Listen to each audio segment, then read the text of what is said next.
नमस्कार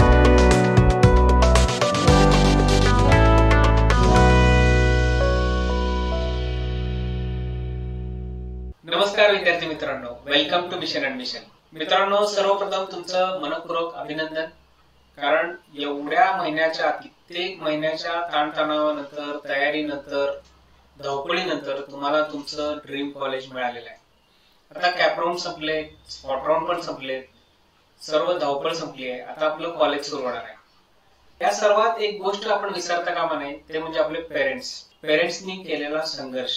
अगदी 10वी झाल्यानंतर कोचिंग क्लास, त्याची फीस, त्याचं ऍडमिशन, कॉलेजचं ऍडमिशन, त्यानंतर जेई सीईटी याची परीक्षा, त्याचा ताणतणाव, यानंतर हे इंजिनिअरिंगचं सीईटीचं ऍडमिशन, त्यानंतर कॅप 1, कॅप 2, कॅप 3 ते राऊंड झाले. त्या राऊंड मध्ये सुद्धा काही ते सोपे राऊंड नव्हते. पालकांना ताणतणाव होताच. ज्यांचा रँक खूप जास्त आहे त्या विद्यार्थ्यांच्या पालकांनी 40-40, 50-50 कॉलेजेस टाकलेले, अशीच अंदाजून काय टाकलेली होती. प्रत्येक कॉलेजचं अनालिसिस केलं होतं. प्रोफेसर कसे आहेत, फीस कशी आहेत, हॉस्टेलची सोय आहे का नाही, अनेक गोष्टींचा अभ्यास केलेला होता. आपल्याला ते परवडेल का नाही, बरीच चिंता लागून राहिली, अनिश्चितता होती. त्यानंतर त्याचं अलॉटमेंट डिक्लेअर व्हायचं. असे ते 3 राऊंड झाले. मग आला तो स्पॉट राऊंड, जो यावर्षी प्रचंड गाजला. असं व्हायला नाही पाहिजे. माझी रिक्वेस्ट आहे या कॉलेजेसना आणि सीईटी सेलला पण, ज्या पालक आणि स्टुडंटच्या जीवावर, पालकांच्याच जीवावर म्हणायला पाहिजे, स्टुडंट काय अजून कमवत नाही, हे कॉलेजेस मोठे झालेले आहेत, कॉलेज नावारूपाला आलेले आहेत.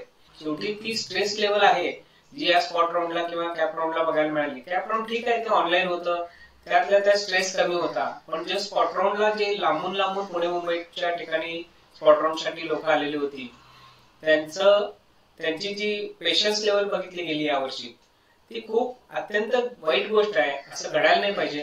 जो पालक आपल्या पाल्याचं चांगलं व्हावं म्हणून अनेक ठिकाणून पैसे जमा करून आणतो, एज्युकेशन लोन काढतो, म्हणजे शेवटी पालक महत्वाचा घटक आहे आपल्या कॉलेजचा. हे कॉलेजेसनी लक्षात ठेवावं. इथून पुढं कॉलेजेस पण समजून घेतील. कॉलेजेसनी पण नक्कीच तयारी केली असणार आहे. पुढच्या वर्षी असं काय होणार नाही अशी आपण चांगली अपेक्षा ठेवूया. बॅक टू द पॉइंट, मला स्टुडंट नाही सांगायचं आहे, एवढ्या सगळ्या संघर्षातून आपले पालक गेलेत ना, तर त्यांना रिटर्न ऑन इन्व्हेस्टमेंट तुम्ही द्यायचा आहे, पहिल्या दिवसापासून द्यायचा आहे.